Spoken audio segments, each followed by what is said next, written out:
From CRI Simple Numbers, this is Profitability Playbook, the Simple Numbers Podcast, a podcast for those championing market growth and anchoring the nation's economy, small businesses, and entrepreneurs. Hey, everyone. Welcome to another episode of the Simple Numbers Profitability Playbook Podcast. I'm Mike Maxon. That's Brandon Gray. And man, we're just coming off a long weekend, man. How was yours? I've had better.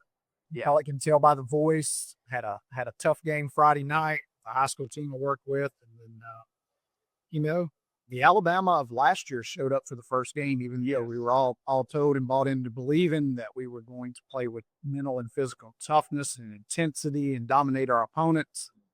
You know what you expect from Alabama football, and instead we saw none of that. So we'll see where it goes from here. I was gonna call and text you, but I just was like, I don't need Brandon hating me. Probably a good decision. Yeah. I was running on hate there for all times. Yeah, I knew what you were gonna say without having to find out that way. But I will say this: my son's football team, and he's 9, and last year his team didn't win a game, and so far this year we've lost 2, and then they won 1. All right. And on defense, he had like 5 tackles, recovered a fumble. He was a machine. He played a great offensive line. They ran 1 touchdown right over his back, man. He just sealed the kid off. Bam, right up the middle for a touchdown run. And he played tough. And it was like, what was awesome is it was like winning the Super Bowl. Man. Oh, yeah. It was crazy. And I will see this, though, and people down here aren't from Alabama, obviously, people listening. But, man, you get some of these outskirts of these country out. This is no joke in kid size. Like, my son is a good-sized 9-year-old. He looks like he should be a middle linebacker, but he has to play offensive, defensive line. But, man, you get out in some of these towns, man, these feed these kids good. And when my son, who is a gray black belt in Brazilian Jiu-Jitsu, he's a solid size, and he's up to kids' chests in full gear, and you're just going, what are they feeding these kids out here? Fried chicken and mac and cheese, obviously. And you have a diet that comes from the gas station and put on the pounds. And we finally played against a team that was like their size. Like we were equal to in size, and we whooped them. Yeah. And that's all we needed was to play like a similar size team. So it was good, man. I mean, it didn't take away because I was following the tide was going on at the same time. And so it was, you saw a lot of disappointment. If those kids wouldn't have won, a lot of disappointed men wearing Alabama stuff. Oh, yeah, no doubt. Yeah. All right. Well, we're going to talk about, I wouldn't say we're all over the map today, but we really want to get into a quick topic on labor efficiency. And then we want to move into a topic around it. What are you investing in outside of your business? Because we get a lot of those questions. But let's start off with the first thing. Brandon, what you wanted to talk about was, how frequently should we measure direct labor efficiency? And there's a lot of context and a lot of things that don't apply here because sometimes it works and you can apply it very frequently. And then other times it might be on a monthly basis. So Exactly. Kick us off. Yeah. So that the question about DLER is one that we discussed with our peer group. So part of being a Simple Numbers clients is a lot of our clients get to take advantage of being in a peer group of other Simple Numbers clients. And so, we take companies that are either similar in size or industry, our business model, put them together. Then once a quarter, we jump on a call and discuss things that are impacting the business. This topic is one that we've discussed about how frequently are you tracking direct labor efficiency. And so best practice is every time you're running payroll. Now, if you're running payroll monthly, you want to try to look at it in between those, obviously, but most folks are either bi-monthly or bi-weekly. Handful are going to be weekly. The biggest challenge in doing this is you got to have the data to look at it. A lot of the times, the biggest, the hurdle you're trying to overcome is, well, what is the labor spend? Well, if I run it every time I run payroll, I know what my labor spend is. So that's why we adopted that rhythm. The second thing you got to do is you got to know what your gross margin looks like every 2 weeks if you're running it on that 2-week basis. And this is where perfect becomes the enemy of finished. We're not looking to nail to the penny what DLER looks like every 2 weeks. We are estimating to try to get a direction of where it's headed so that I can make adjustments. So if I know what I've sold over the past 2 weeks and I know generally what my gross margin looks like, then bam, that's going to be close enough. I know gross margin percentage, I know my sales, I know my labor, bam, I can divide my gross margin by my labor. That's going to give me DLER. So then you go, okay, well, why look at that? We are not fans of data for the sake of data. I've got to have data that allows me to take action. So if that DLER is lower than your target, I know I've got 2 weeks left in the month to adjust something. Whether I got to generate more margin dollars, I got to flex direct labor hours, perhaps do both. It also kind of forces your team to be proactive in planning ahead. So years ago, I worked at an HVAC company, and we didn't realize that we were looking at DLER every 2 weeks, but in essence, we were. We'd meet with our sales team on Monday and go, what do we got on the books this week? He'd say, hey, we're full through Wednesday. Okay, well, we've either got to fill in Thursday and Friday, or we would communicate to the team on Monday, hey guys, we may be leaving early on Friday. Because depending on what workflow look like and the jobs look like, if we don't fill in the calendar, we're going to leave early on Friday. So it allows us to flex that labor in real time versus what most folks do is you get to the end of the month, you look at DLER 2 weeks later and you go, whoa, we ran off the road 6 weeks ago. Well, a lot of time's passed. So I'll give you all an example. And I think sometimes the real life examples can help you see where we're going with this. So, one thing about me is I really managed the firm until we merged with Car Rig. So Brandon and Greg always had me running all over the place like a dog, but we'll talk about that another time. But abuse everybody. But I liked it, so I'm still here. Anyways, we would track labor efficiency on a 2-week basis.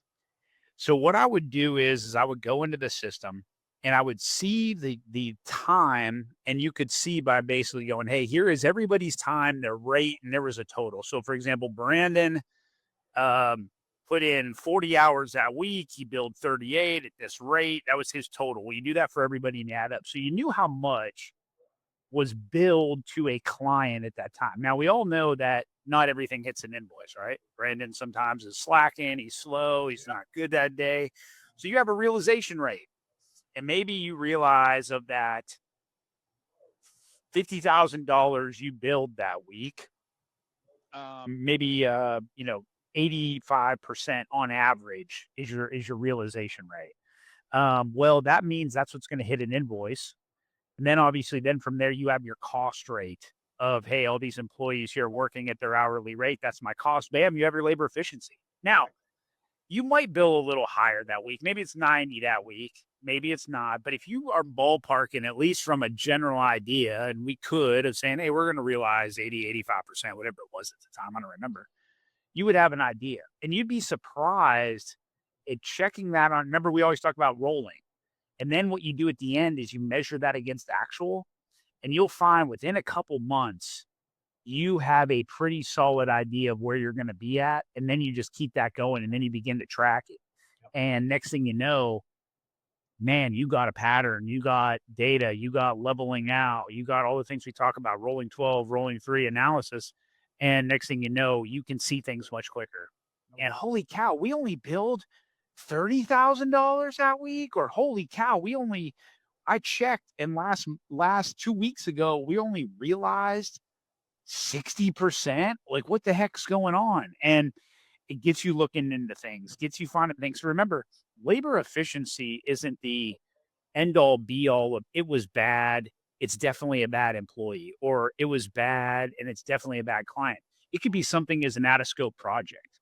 It could be something as you had an additional request come in and people didn't put down their time, or there's all kinds of things in it. But what does it get you do? It gets you asking questions, or it gets you looking around to find that there could be a potential issue a lot quicker. Now, and if you're in like the retail world or the hospitality food world,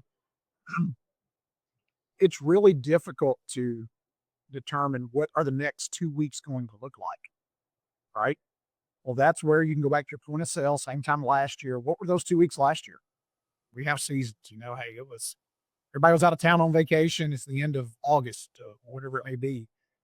Well, I kind of can take that into consideration too as I look at my labor efficiency. And if I got to adjust, what did it look like over that time? You might get the nail on the head.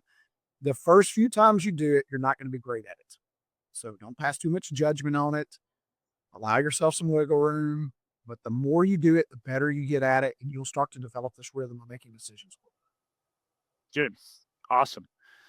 Well, I'm glad we touched on that because that's one thing we get all the time is how can you do it? And my last bit of advice, Brandon, to just close the book on this is, and this is not just for labor efficiency, but it applies to labor efficiency here. So it makes sense. You got to track data in your business. It's good to track time. We've said this on, I don't know how many episodes, and we might say this more than anything else. You got to figure out a way to measure things, and tracking time, tracking hours, whatever it is the best way to go about getting into that data. Hey, have I put time down to a client or to a project or what have you? Because the labor efficiency tracking just doesn't go down into not just overall as the business. I mean, you can get real granular. Hey, how am I on that client? How am I on that project? Because there's some people out there, I work with a couple of law firms that have really big clients that they do work for consistently, and they're putting time to that client all year. And, that's good to find out of going, hey, what's my margin on that client? Where's it going with that? Or if you have consistent projects that reoccur across many clients, how are we on, like in our world, we do initial planning sessions with businesses. How are we doing on our financial planning sessions? Is our labor efficiency on that stuff working? So keep tracking and try to track as much as you can in your business. Obviously not to the detriment of killing productivity, but everyone should be able to enter their time to things. Well, cool. Let's talk about insurance next. Oh, yeah. This is where we get into what are you investing in outside? Is that outside your business or is that? We'll do that one last. Oh, okay. This is still other stuff. Okay. Yeah. The other question, because this has been a real hot button topic around insurance. I know everybody gets excited. All right, insurance renewal. So we asked the question of how do you shop insurance? What's your process? The best answer that was given is one of the CEOs. He says, "Well, my vice president does all that." So he delegated all of that. But here's kind of the takeaway. If you see each year your agent is bringing you the same company to renew with, that's a flag. Now, that might be the best company, but you need to ask questions around that. Hey, did you shop this? What are the quotes from the other company? What type of packages did they come back whenever you ask for quotes? You're wanting to watch two things here. So one, making sure that I'm getting a good idea of where the market is. And we got story after story after story of agents just got sloppy, got lazy, got content, whatever. They didn't put it out to different carriers. You challenge them on it, they come to a different carrier, and you get the same as, if not better coverage. So value-wise, it increases for less money. So make sure it's being shopped. The second thing is you need to make sure you're revisiting your coverage limits. And we can tell you horror stories about this one to where, you got the policies maybe 2 years ago. It was just wash, rinse, and repeat the application. No one was increasing your coverage levels and your business is doubled or tripled. And then something happens and you don't have enough coverage. So you need to really check that, make sure that your coverage, insurance. I kind of like what some of the comedians say, they basically say you're placing a bet with an insurance company, like automobile insurance. You're betting that you're going to get in a wreck. And the insurance company is going, no, I don't think you're going to. And if you give me X amount of money per month, we'll make the bet. That's kind of essentially what it is. But like I said, get multiple quotes. If your agent's not doing their job, get someone else involved. Because what we've been seeing on the surface is that general liability, workman's comp, those kind of things, they're up like 15 to 20% from last year. And health insurance looks to be going up about 10 to 15. So it's a big ticket item. Mike, any thoughts on that? No, it's the cost of it. And I mean, it's one of those things when anytime I do like an annualized review of expenses and things like that with clients, you see that big jump and you're going, I bet that's insurance. It's just something, it's just like guaranteed, like Easy one to go find. yeah, one of those like, oh my God, it's up $10,000 something, something like that. And I just think that um regardless of whether, there's always the process and what you do is it just start off by doing it.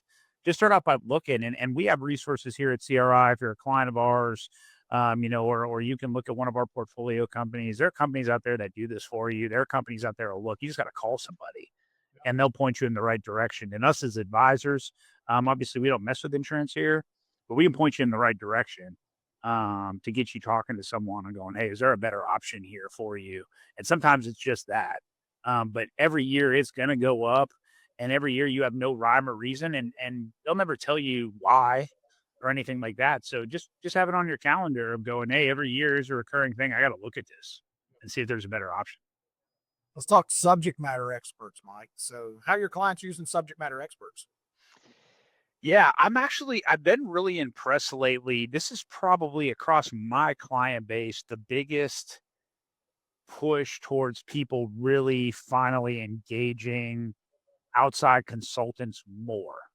And that can be on a anything. They've gone away from, oh, I found this really good guy, I'm gonna hire him. Right. They finally realized that, like, hey, I could bring someone in.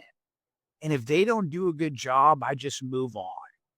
And maybe that person can get a process in place, set the strategy, and then I can hire someone internally. But a lot of small businesses, and I've been advocating this, I love you all. I really do. Most of the time in y'all's business, there isn't, I say y'all way too much. I ain't from here. They in you people's business, there isn't enough. You Alabamians are killing me. There isn't enough of something to do. I mean, like, oh, I'm hiring a director of sales. It's like you only have 1 million in sales. I mean, why don't we get someone in there to do this? And I've been impressed that this is the first time where people have done it. And I think it's been their involvement in business groups. I think it's their picking up of other people that have done it. But I'm across my client base, the engagement of the technical experts, subject matter experts, and things like that has been the highest I've seen it since I've been doing this. Yeah, I mean, Mike hit the nail on my head, and I'll give you two examples from clients that we work with. So, as companies grow, you start planning out positions that you need. And one of the popular ones that we hear is a CRO, Chief Revenue Officer. And I've had a couple of examples toward them. These were thriving companies. They hire a CRO, they come in, they do great work for about 6 to 9 months. I mean, sales processes, target customer, work on some of the soft skills with the team, the way you're presenting, you name it, all, cover everything sales-related. And after 6 to 9 months, they put a lot of really great things in place, and they're sitting there going, what do we do next? And the owners of the company are going, what are you going to do next? But guess what? There's not really anything left to do right now. We got to put this in place, see how it works, and then adjust accordingly after some time. And so you got somebody on the payroll that is, they're not cheap, making a lot of money that isn't really producing very much. So in hindsight, both companies would have said, you know what? We should have hired a subject matter expert, engaged them for 6 months, put the system and process in place. Then we might need someone that maybe wasn't so senior level to come in and kind of help along the lines of that once the process was put in place and what have you and implemented. And you can turn off that large spend. So we're seeing this across the board, whether it's sales, marketing, operations, technically, for whatever line of business that you're in. Use the resource as you need them, which likely isn't going to be full time. Love it. All right, now we getting in outside our business. Let's talk about investing outside your business. There we go. All right, so we have some good things here. Now, the first one is I'm going to be pathetic on this one, but it's what books, podcasts, etc. do you recommend? Now, first of all, if you're not listening to Simple Numbers Profitability Playbook podcast, you're just wrong. So we're just going to assume that that's number one, The best out there. You just assume that that's like changing. tell everyone. Yeah. And that needs to be number one. But Brandon, let's start with podcasts first. Is there any in particular that you like? I really like Dan Martell's podcast. Oh yeah. No, we love Dan. I'm just messing. Everyone. I just talked to a guy in the UK like 10 minutes ago. It's like, oh, I heard about y'all from Dan Martell. I'm like, I can't go anywhere. Like I'm in a restaurant, like getting like, oh, this was a great steak. It's like, yeah, Dan Martell it is. Yeah, Dan's got a really good podcast. He does, yeah. Content, so the key is to continue to educate yourself. And I think most of our Simple Numbers clients do a really good job at this. And, 15, 20 minutes a day, just like whether you're working out or whatever it may be, you got to work that mind. You kind of get that muscle to grow as well. I would say this: avoid trying to, every time you listen to a podcast, even ours, going back that week and implementing everything you heard. Because what happens to your team is they're like, oh, Mike heard this on a podcast. Here we go again. We're going to work on it for 2 weeks, and then we're going to be on to the next thing and the next thing, next thing. Your team feels like a ping pong ball. But, listen to it, take notes, have a plan as those items present themselves to work on inside your business. Go back to your notes and what have you, and kind of come through it. And so, can be really great resource. And I think, like I said, most folks do take advantage of that as far as that's concerned. I got one. I actually got a few. I'm just going to take over here. Brendan's voice is tough. Two people that I know real well, influential personal brand podcast. That is Rory and AJ Vaden with Brand Builders. They have lots of good guests on there talking about personal branding and building sort of that piece of yourself, and obviously from everything that they've done with books and their clients and stuff like that. It's a great one. The next one is Acquiring Minds. It's about buying businesses, and sort of what's gone into that, what people look for and things like that. Very cool. Podcast, for example, the most recent episode is The Joy and Pain of Buying a Tech Business, right? Like that's the most recent one they got on there. That's stacking small acquisitions to 5 million in revenue. Like they got things like that on there to talk about. And then personally, I really like I'm Mind Pump for like fitness and stuff like that. So a lot of you on here and hard chargers like to work out and listen to some fitness stuff. These guys are pretty good at giving you a good angle on everything because there's lots of jargon out there. And things like that. And then for me, I listen to the Dallas Cowboy podcast, and I usually just weep and cry, and already not looking forward to this year. But Alabama used to hold me up, Brandon. It used to hold me up through this. This all crumbled. And so I'll throw in another one on the personal side that I really like. It's called the Monday Morning Cup of Inspiration. It's not really a podcast, but it's 10 minutes every Monday morning from a guy named Dr. Kevin Elko. He's a friend of mine and is probably the world renowned, if you look at all his Super Bowl rings that he has, mental coach for top athletic programs. And so he takes a lot of that and translates it to the business world and your personal life too. So it's the Monday Morning Cup of Inspiration. You go to drelko.com to sign up for that one. This is the next one's a tough one, man, because I'm difficult. The reading, like books, right? Like, man, I can barely read. Remember, I was in the Army. We talked about this. But Brandon taught me to read a few years ago. He was like, Mike, we need to teach you how to read. We're going to work on this one. Yeah. And so I can do math, right? I can do that. I just can't read very well. So I have to have someone read me the book. So I have to do audio books. When I first started here, audiobooks weren't as big when I first started here. And, Greg's got this book, and I'm like, oh my gosh, I got to read Simple Numbers. It was right after he wrote it. And I'm like, man, I was sweating it out, man. I mean, it was tough. I'm like, oh my gosh, you're going to make me read this book. But seriously, one of the big ones we talked about right now, speaking of Dan Martell, is Buy Back Your Time. If you're a business owner, great book to read. There's really lots of things. I'm looking through my audio book. The Obstacle is the Way by Ryan Holiday is the one I'm reading right now. Oh, nice Part one. of our Simple Numbers book club. Really like that. Tim Grover around mindset is he trained Kobe Bryant, Dwayne Wade, and Michael Jordan. So that's relentless. Relentless. Yeah, Yeah, that's a good one. That's a pretty good one. Yeah. Well, you've got the classic things around, John Maxwell. I think most folks are familiar with his work and what have you. Pat Lencioni, The Ideal Team Player. That's another really good one that I like. So there's a lot of them out there. Same kind of deal. Yeah. As with most books, there's, it's 300 pages and about 100 of them are really good. So, gravitate toward that. Yeah, then they all come back to like the same thing. It's like, oh my gosh, like I've heard this in 10 other books. But yeah, there's usually like a good nugget in most of them with things for sure. Well, awesome, man. What else we got? Are we done for today? We'll hit real quick. We're talking about investing outside your business on a couple things that came up, as we were discussing that concept with our clients or with our client base around just what are the simple numbers principles whenever first and foremost, I want to invest back into my business, but you do get to the point where it's like, I'm running out of ideas here. What do I do? But I do all this cash, Mike. It's a terrible problem, right?